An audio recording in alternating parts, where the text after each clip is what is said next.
November the 8th, 1999. It's Monday at the Memorial Hospital in Colorado Springs when a maintenance worker makes a shocking discovery. Some elevator repair people had shown up at the hospital and had gone to the 8th floor.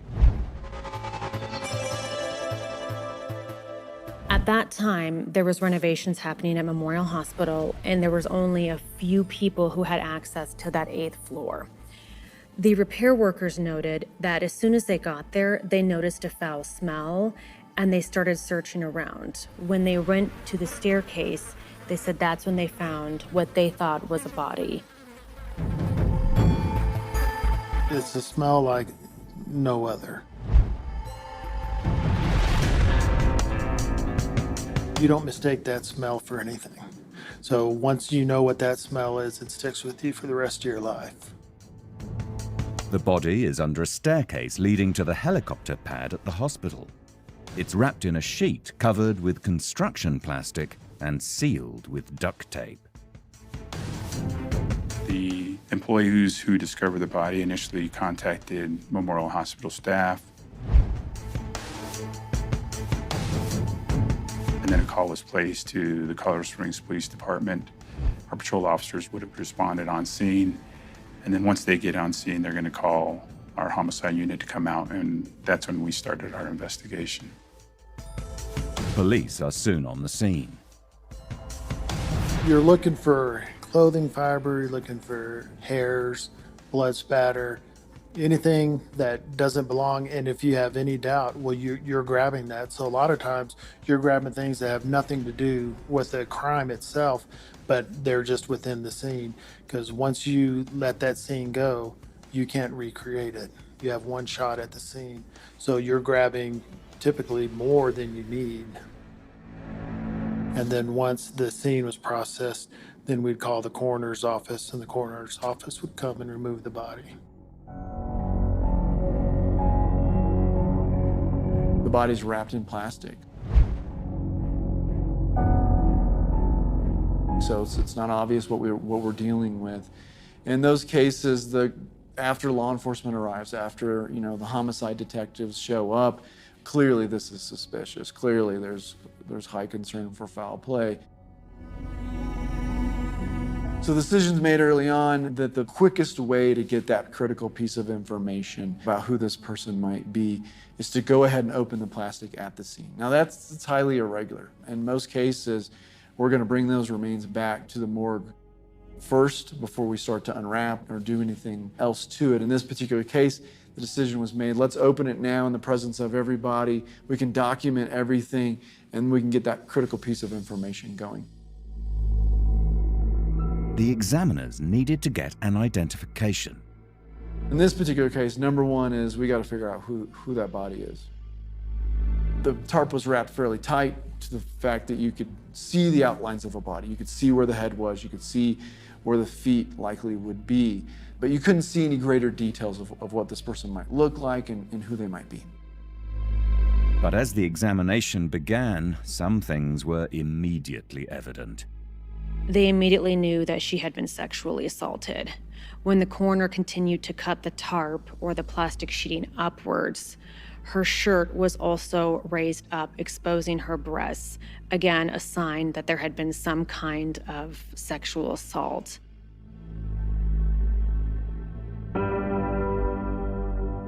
The body of the deceased was now taken for autopsy. When they go through the autopsy, it's kind of like a secondary scene. Because of the condition of how the body was found, they want to preserve that evidence, including not just the external wrapping, but anything that's inside as well. So as they continue through the autopsy, they'll collect any clothing and then also document any injuries or ultimately find out, cause and manner of death. But they'll meticulously go through all of that evidence because you don't know what you'll find. It's at that point also that we will collect very critical evidence under those very controlled circumstances that, sometimes it points to who did it right now and sometimes may take decades before ultimately that evidence kind of comes to fruition. We begin documenting things like height, weight, hair color, any tattoos. And in this particular case, there were tattoos present that helped give us an idea of who we thought this might be.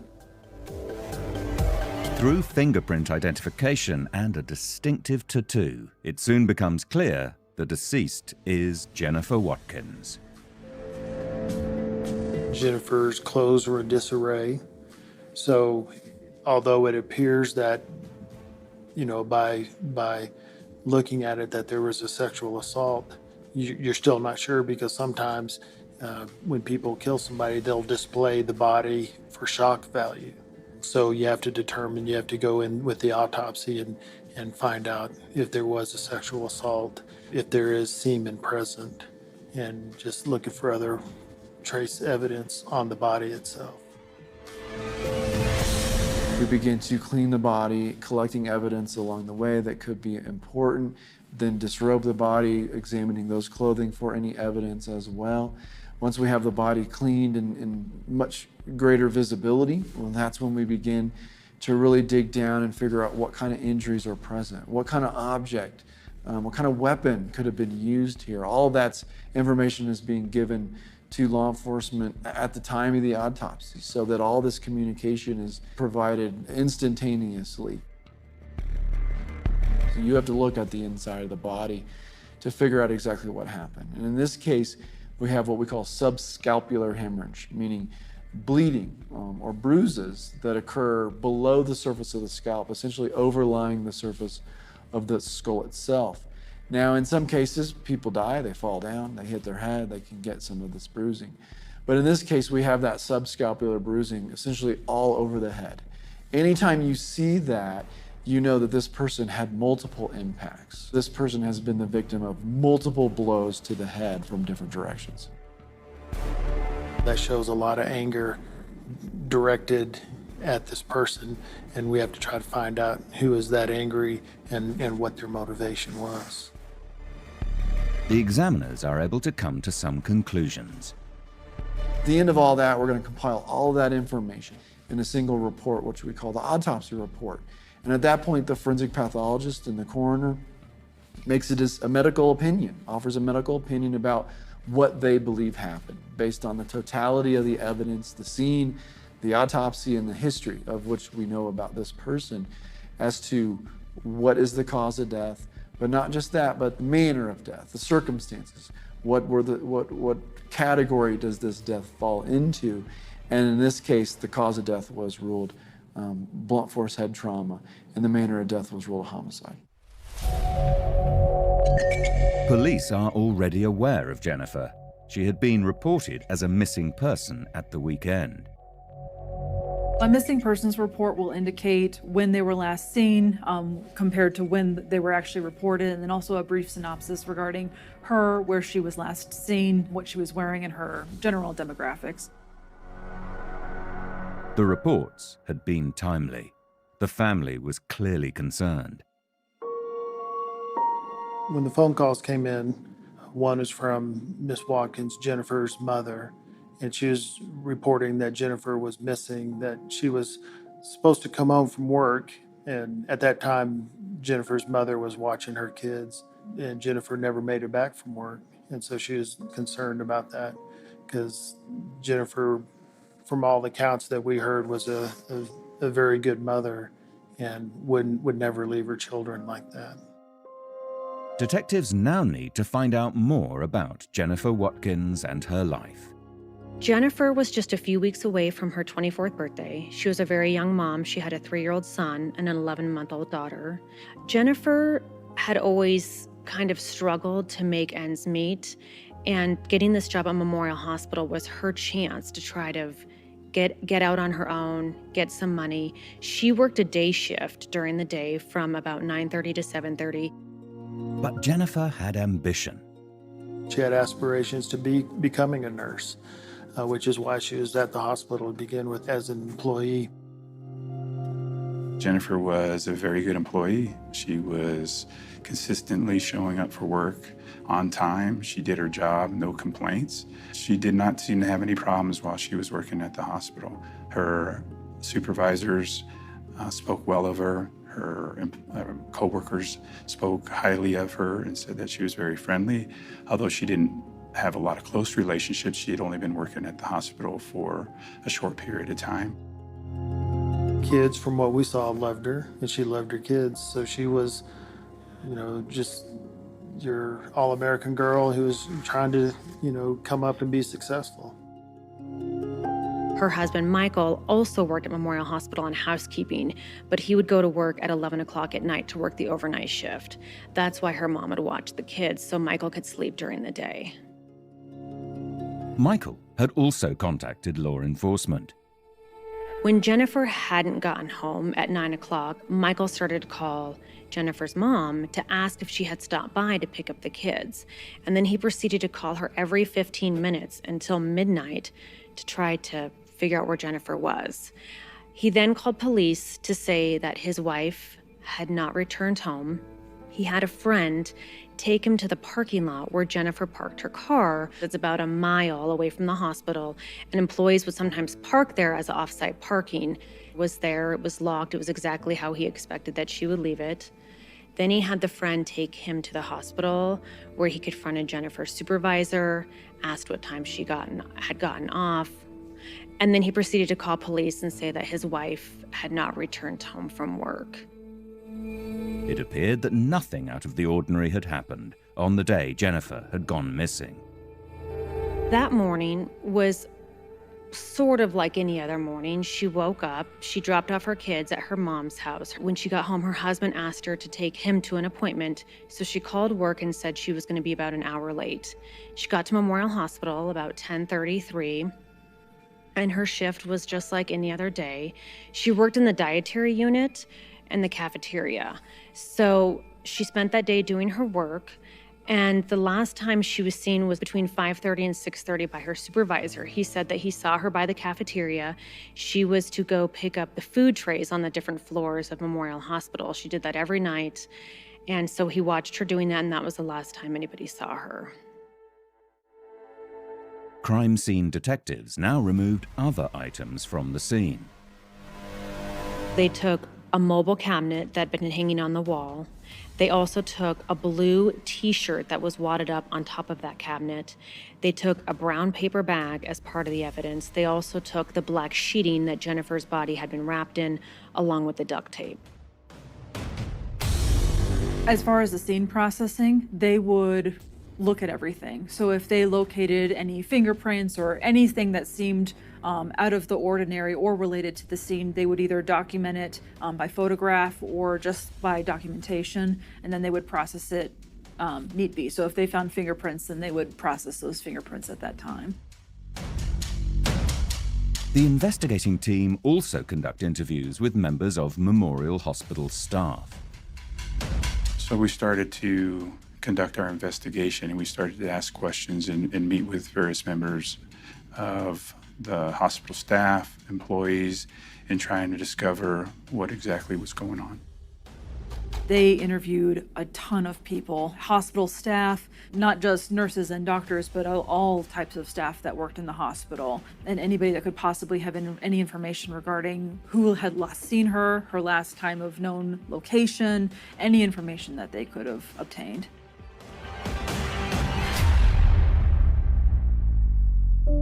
The hospital staff was cooperative. They were just as scared as everybody else. This is not something that happens every day. I mean, the murders in hospitals, that's a newsmaker. And I don't know if it made national news or not, but I mean, it certainly made it at the state level. So they were cooperative because they wanted to make sure they were in a safe environment as well.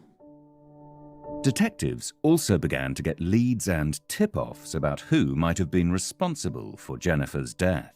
And throughout the investigation, as we continued to interview hospital staff members, we consistently received information about people that they thought could possibly be involved in the homicide, information that they gleaned from talking to other people, from talking to coworkers about various people that they felt that need to be brought to the attention of the police department.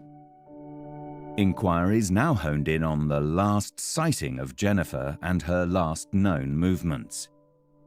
We know that she took a container full of food to one of the floors, and typically what happens is she would leave that there. The nurses would distribute the food, and then once the patients finished eating, they'd put it back in these containers, and then she would go and pick them up again. And she left the container at one of the floors and never came to pick it up. And according to her supervisor, that was totally unlike her. It's clear Jennifer died a brutal and violent death. Police know they are dealing with a dangerous man and prioritize the investigation in an effort to track him down. It was just really working through the facts, developing leads, and checking off the boxes until we were running out of leads, and we exhausted all of our investigatory leads. In a homicide investigation or with any criminal investigation, you start looking at the victim, and then you start to question the people that are closest to the victim, that have close relationship with the victim, whether it be family members, co-workers, friends, other relatives, people that have access to the victim and know a little bit about their life.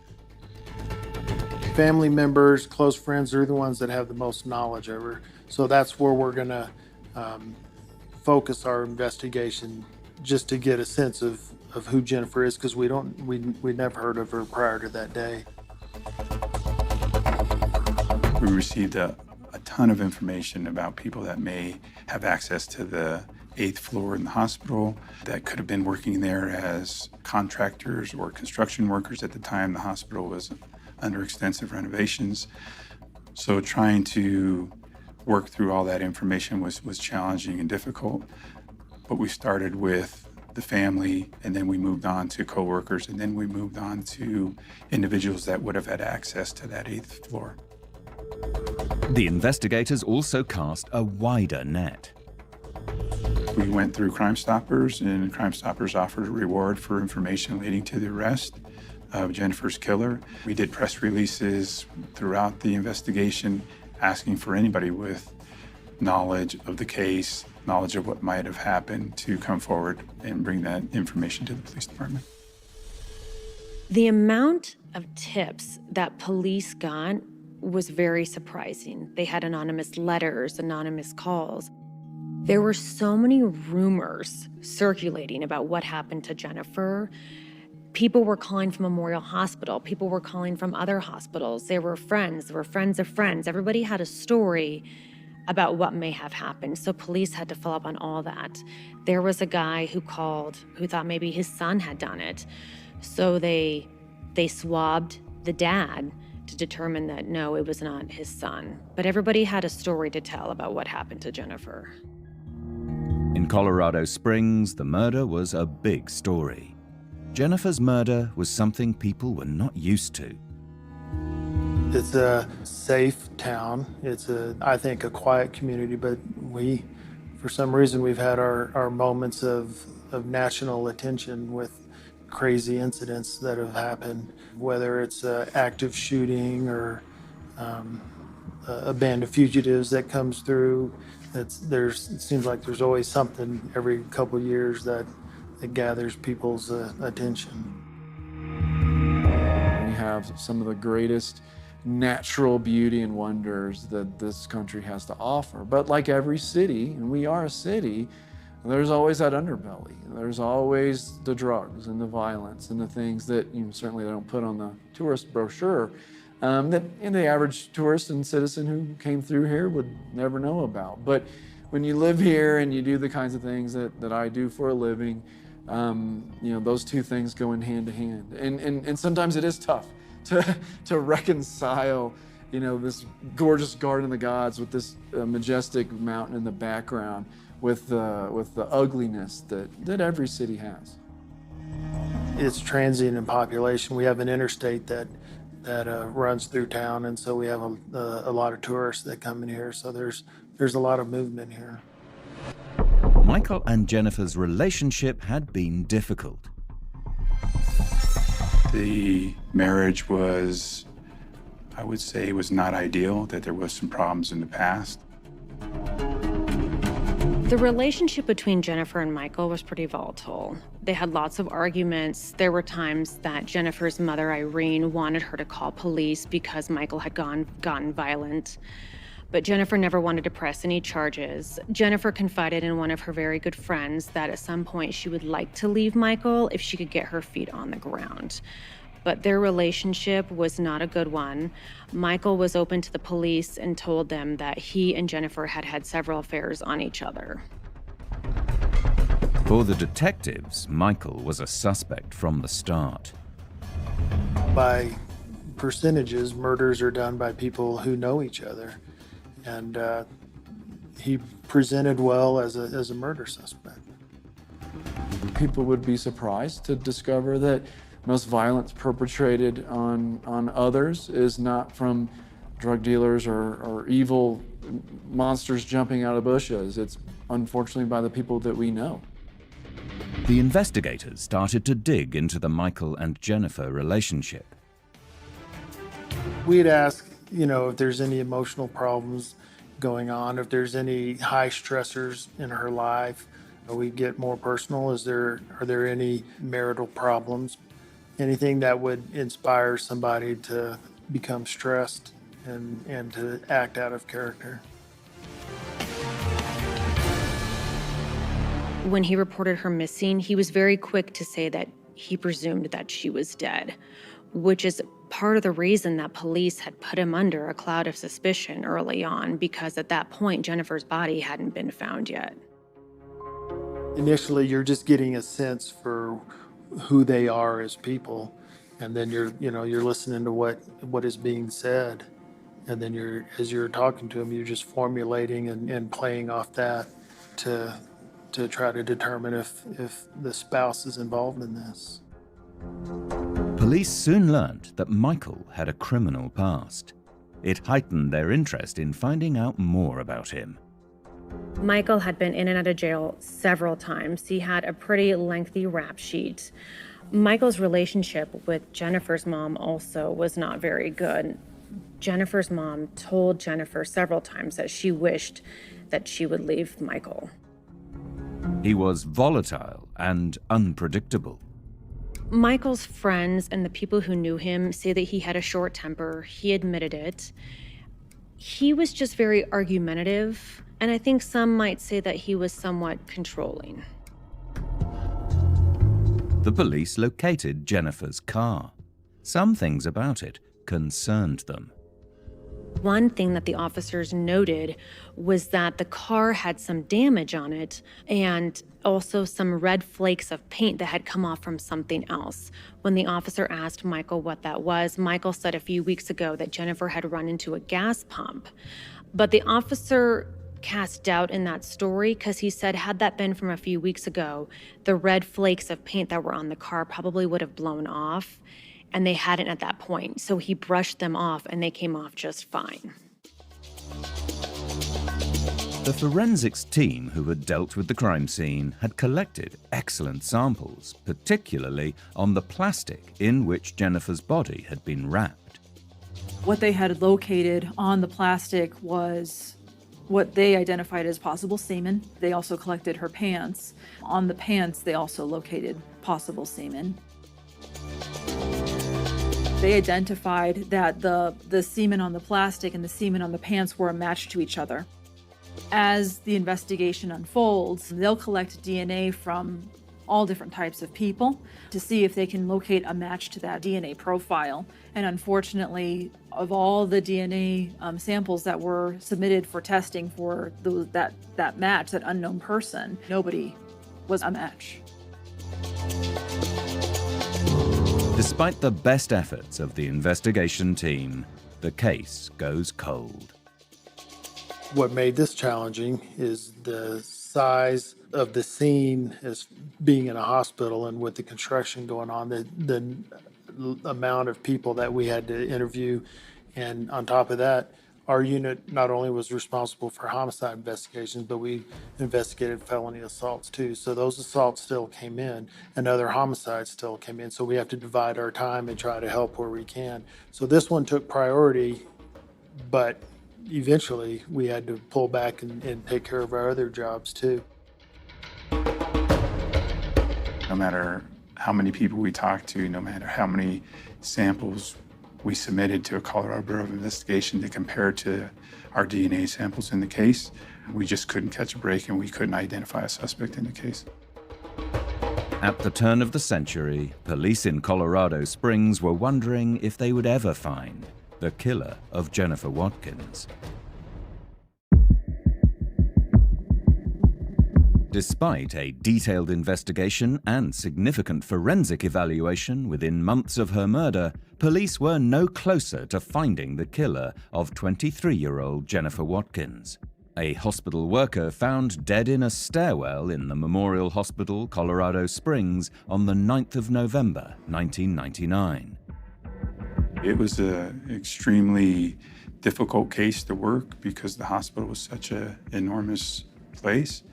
And the hospital had so many people that were employed there and would come and go, right? It was the biggest hospital in the city. It was a city-owned hospital at the time. And so it was very impactful to the community because a lot of people spent some time at the hospital. That's where they would go and seek treatment. And to have a body discovered on the 8th floor of the hospital was very impactful and concerning to not only the police department, but the Colorado Springs community. Forensic tests on DNA samples harvested at the scene of the crime had failed to find any matches. So reluctantly, the investigators were forced to move on, and the case went cold. We continue to try our best. We continue to interview people that were brought to our attention, to collect biological samples, to compare to the DNA profiles. But eventually, we stopped receiving information. We stopped receiving tips. We stopped getting contacts from the community about the case, and the leads became less and less as the years went on. Homicide detectives take cases personal. You get to know your victim family, you get to know your victim, and they become a part of you. So it's very frustrating and very sad for the detectives when you don't close the case out. So in this instance, detectives were frustrated, and you're always thinking about it, even though when we exhausted all the leads we had and there was just not a whole lot more we could do with the case with the technology given then, we would still think about it. If we could come up with any other leads, any other investigative methods, tools, we would go pursue that and then see if that took us anywhere. Police took DNA samples from several possible suspects, and all of these individuals had been cleared. Jennifer had been in an abusive relationship with her husband, Michael, and police still regarded him as a suspect. We talked to Michael on a number of occasions. He was somewhat difficult to work with, but he did interview and he did sit down and discuss with us every single time that we asked him to do so. Michael Watkins had been the subject of a comprehensive investigation. We gave Mr. Watkins a polygraph examination. He passed the polygraph. We did not receive any information throughout our investigation that he had been at the hospital at the time Jennifer disappeared, but we continued to investigate the case, and Mr. Watkins always remained a person who we were suspicious of, that we wanted to know more about, but we just did not receive the information that actually tied him to the case. He had an abrasive personality, there's no doubt about that, but in hindsight, you can see why. I mean, he was being, for all intents and purposes, accused of murder. So he was frustrated and angry with us, and he didn't hide that fact. He was insulting, he was pushy. He would go to the hospital and try to start his own investigation, and he was, for lack of a better term, he was meddlesome in the investigation. Despite all of these setbacks, the police never gave up on Jennifer, and the investigation remained live. And police were about to get a new weapon in their armory. Genetic genealogy is a tool in which a DNA profile can be researched against people within the community or all over the world who submit their DNA into various ancestry websites that allows us to see if we can find a match to an unknown profile within our investigation based off of utilizing that. That comes in when we have an unknown profile. All of the samples that were collected via this investigation and they got matched to our unknown profile were not a match. Another option is a system called CODIS. People can have their profiles for various reasons in CODIS, such as being convicted of a felony. That profile gets run against CODIS, and that also was not a match. So what do you do when your profile doesn't match to anything that you're getting? That's where genetic genealogy comes in. And it really is a game changer. Between 2017 and 2018, cold case detectives reached out to Parabon Nanolabs, a DNA technology company based in Virginia. In the last 5 years, there have been incredible advances in not just identifying DNA and matching to other people, but rather lineages of people. There's so much more DNA available for testing because of voluntary DNA submitted to various commercial labs for genealogy and people wanting to look into the past and see who they were related to and where they come from. And in that is incredibly powerful information. Fortunately, sometimes you find out that the people you're related to aren't the kinds of people that you probably want to be related to. Parabon began working on the DNA sample. And from that DNA sample, they're able to guess what that person may look like, hair color, eye color, and they were able to put together a composite of what the suspect may look like. When they do the composite sketch off that DNA, they can't guess how old the suspect is or that person of interest, and they can't guess what the body type is. They can only guess the physical characteristics. So when they released it, they said this is what the suspect may look like when he was 25 years old, not knowing how old the suspect was. The picture that I was presented with was a white male with blonde hair and blue eyes. That immediately got me to thinking, this is 20 years, 22 years after the fact. That immediately had me start to try to remember all the people I interviewed. The DNA was about to change the case. The killer profile was matched against other DNA profiles which had been put into genealogy and family ancestry-focused databases. They were able to match our unknown profile to potential match via genetic genealogy to somebody by the name of Ricky Sievert. Ricky Sievert had been in close proximity to Jennifer at the time of her disappearance. And at the time, Jennifer Watkins disappeared, and then ultimately her body was discovered. Ricky Sievert was an employee of the hospital. It is an almost perfect match. There is nobody else who could have done the crime. Police were about to achieve what they'd been looking for, but there would be disappointment too.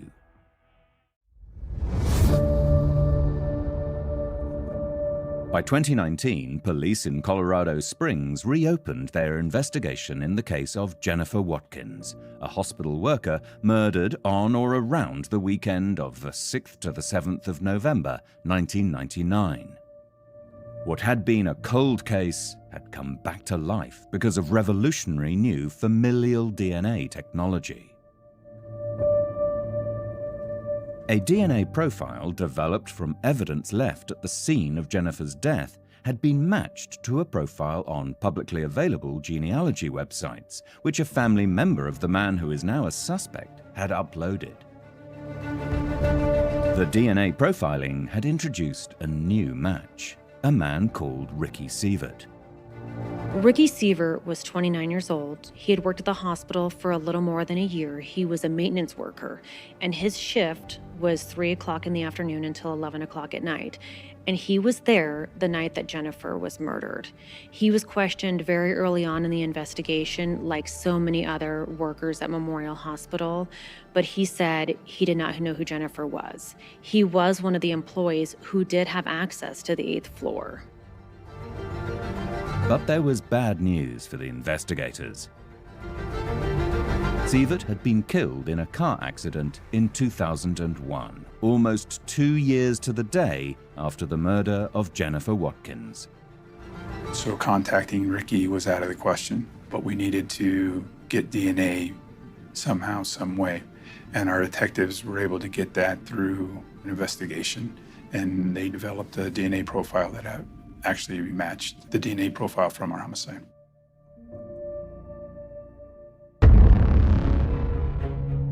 When the investigators contacted the coroner's office, trying to see if they had any DNA on file after Ricky Sievert's accident, the DNA that was left was not usable. So they were really dependent on his daughters providing that DNA to find an absolute match. Via the family's DNA, we were able to identify that Ricky Sievert was the match to our unknown profile from this case. With no offender to interview, investigators were justified in feeling somewhat cheated. Jennifer had suffered a horrific death. What really frustrated the police was the unknown. What had happened to Jennifer Watkins? We didn't get a chance to talk to Mr. Sievert. We didn't have an eyewitness in the case. We didn't receive any information during the investigation about a possible motive. So really, we just don't know what transpired. We know that Jennifer was brutally murdered, and we identified Mr. Sievert as being responsible for that. There's some information that we would like to know. We just don't have answers for that. I don't know if Ricky Sievert felt guilt, if he wondered, did he watch the news stories? Did he try to turn a blind eye? It had to be in his face all the time because he continued to work at Memorial Hospital. So I don't know how he continued to work without cracking. I don't believe in my entire career I've had someone killed and dumped in that kind of a public, kind of a well-known location. We think of hospitals as the place you go to be saved, to be cared for, to be cured, to be treated. We certainly would never think of a hospital as a place where, you go to be murdered and killed. And I think that's what's so shocking about this. That local hospital is a very well-respected, beloved institution in this community, and to have something so horrible happen there is really difficult to even believe.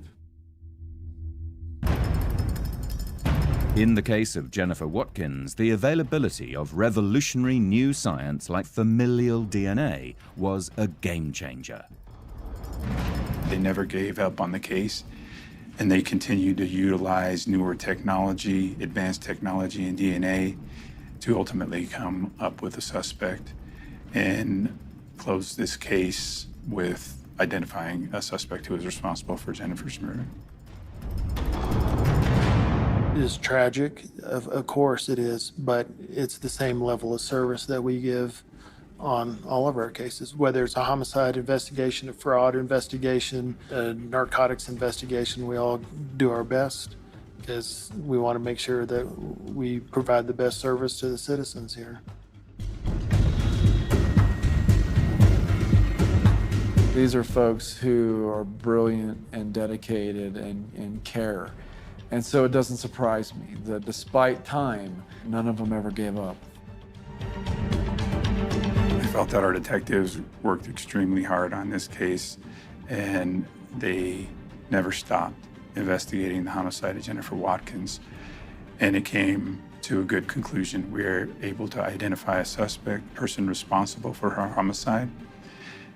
And although that person was no longer with us, we were still able to really, truly bring this case to a close for our organization.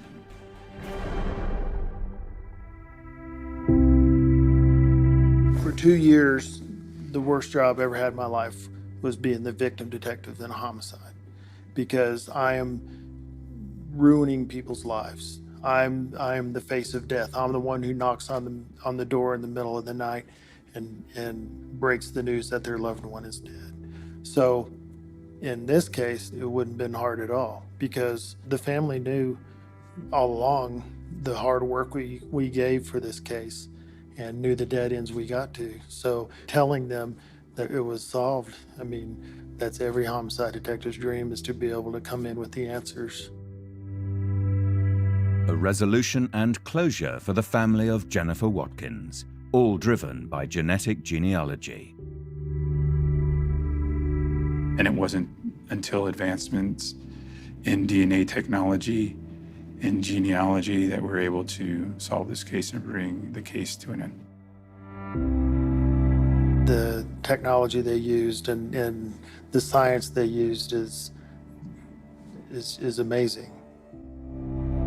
You work for the victims, so to be able to provide those answers for them, it's hopefully you just help them with their closure, if you can even provide that to them. It was a very tragic case. Jennifer was a young, loving mother of 2 who had a full life ahead of her, and it ended tragically. I feel extremely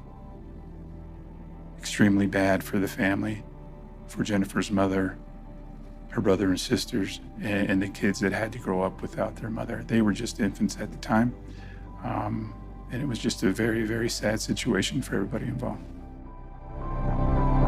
But despite all of this, is there closure? When I talked to Jennifer Watkins' daughter after they discovered who had killed her, I asked her, does this give you peace? Do you feel like you can close that door? And she said, no, it doesn't give me peace. She said, that door on who killed my mom has been shut, but there's a new door that's open. What happened? Why did it happen? Why did he kill my mom? And she said, I will never be able to ask him that. There may not be full closure for the family, but for the investigators, there is a sense of resolution. I think there's justice in this case. The individual that was responsible for Jennifer Watkins' homicide was identified. And although we couldn't bring him to trial and try that case, we did identify who he was, and that's justice for me. He escaped man-made justice because, he died before he could get arrested. But I think his justice will come in another realm.